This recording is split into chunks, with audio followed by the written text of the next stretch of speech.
Alright, thanks for joining us today. I'm Mike with Executive Exteriors and Remodeling, and today we're going to do a basement job. We're out here in South Minneapolis. As you can see, we've kind of done the roughing on the framing. The electrical roughing's also been completed. As you can see, things like the gas meter here, we're going to be furring out for an access panel here. What you have here is a moisture barrier. We pounded out the concrete down here. Typically you're going to come back 12 to 18 inches. We dug down, we put in minimum 3/4 in diameter rock, and then we laid in the drain tile there. All that drains over to the northwest corner of the house where the sump pump is, and it pumps the water out. If you follow me, you can see kind of the roughing for the HVAC down here. This is what that looks like. They're going to run the ductwork straight down through the wall framing there. If we continue on the right hand side here is the bathroom. You can see the bathroom doors framed in here. As you come into the bathroom, the way this is going to sit is we're going to have a faucet here, and behind me in the corner we're going to have a 32 by 32 inch shower surround tub, and we'll have the stool over there. The code on the stool is that you have to be 15 inches on center to the sheetrock and over to the vanity or the shower fixture. So that's where we're at there, 30 inches total in width. Moving on over here,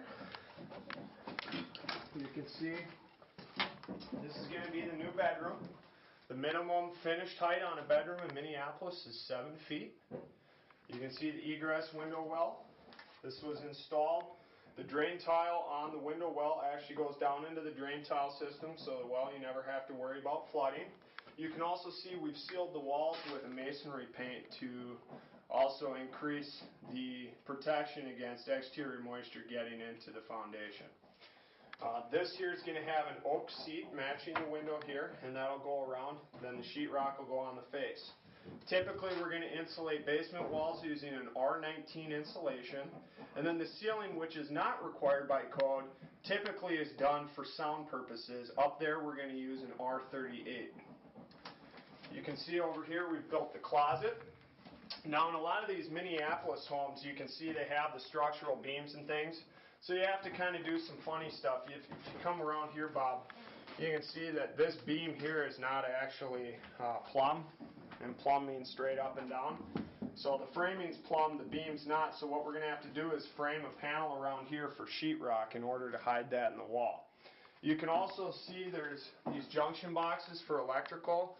Code requires that we have an access panel on these. Our framers are going to leave a note for the sheetrockers that we need an access panel there. So we'll cut in an access panel here.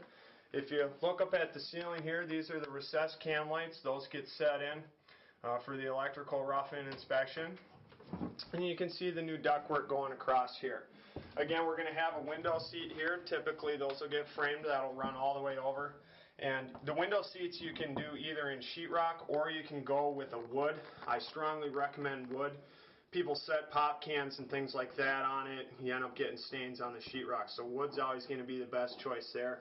But sheetrock is an option. And then typically you'll use the matching casement trim to go around that and close that up and give it a nice finished look. If you follow me through here,